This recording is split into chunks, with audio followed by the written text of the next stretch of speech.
Hi and welcome to IndieGems, where we bring you the latest indie game reviews and gameplay videos. Today we are looking at GT Racing 1980, which was released today on Steam. GT Racing 1980 is a retro arcade racer based upon the top-down racing games of the 80s and 90s, but supposedly with real car physics to give it a deeper driving experience. So, is this meant to be a sim experience within an arcade shell? I guess that was what the developer was going for, but it left me frustrated and disappointed because I wanted a purely arcade experience and that's not what I got. The game has decent presentation with a really nice entrance tune, and the music throughout the game is catchy and uplifts the experience. The visuals are okay, perfectly acceptable for a retro arcade racer, but they can look better on some tracks than others.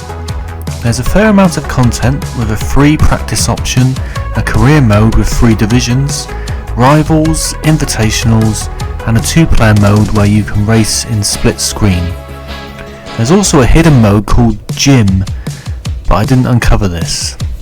The game has some nice features, but overall it is let down by the car handling and the upgrade system, which becomes quite grindy, making the game frustrating and unpleasant to play. The game revolves around prize money, and you can earn this from almost any mode. The problem with this progression system is that the career mode, which is the main draw of the game, has a terrible flow to it, and at the start of a division it is very difficult to win events because your car has no upgrades, and you need to win events to earn decent money to upgrade your car so that it can compete.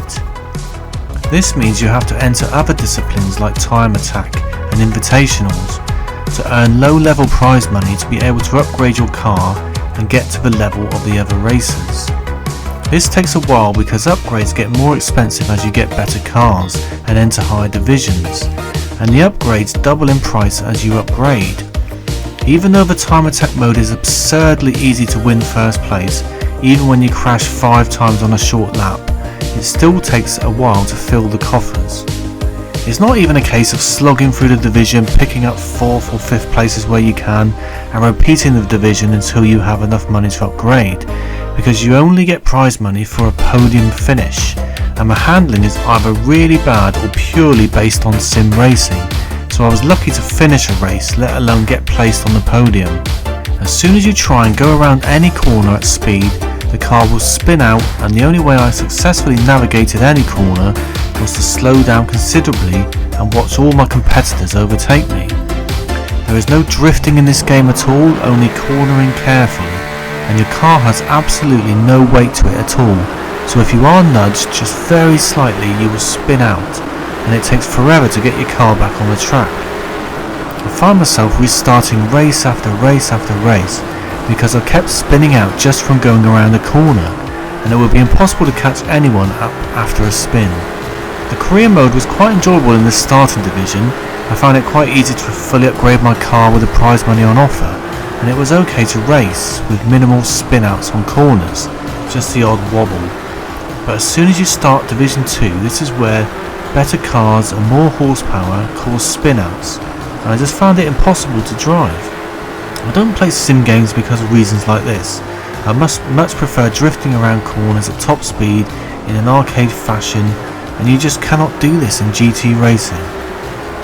Even if you can afford an update and select to update grip, which has 2 categories, front grip and rear grip, it doesn't make much difference until you upgrade it a few times, yet the upgrades get so damn expensive that you need to be prepared to race lots of other races to earn prize money. Therefore, I found myself at an impasse and didn't have the motivation to continue. I think the progression model needs rethinking. I will be interested to see what others think. The car felt like it was going too slow. I don't know if this is a symptom of sim racing, but I didn't feel excited as I drove around, and slowing down for corners made it even worse. I was surprised that going that slow would cause the car to spin out on corners, but it almost always did until the car was upgraded. I wouldn't expect a car, even with no upgrades, to spin out like that. It felt very frustrating. The menus are a bit annoying.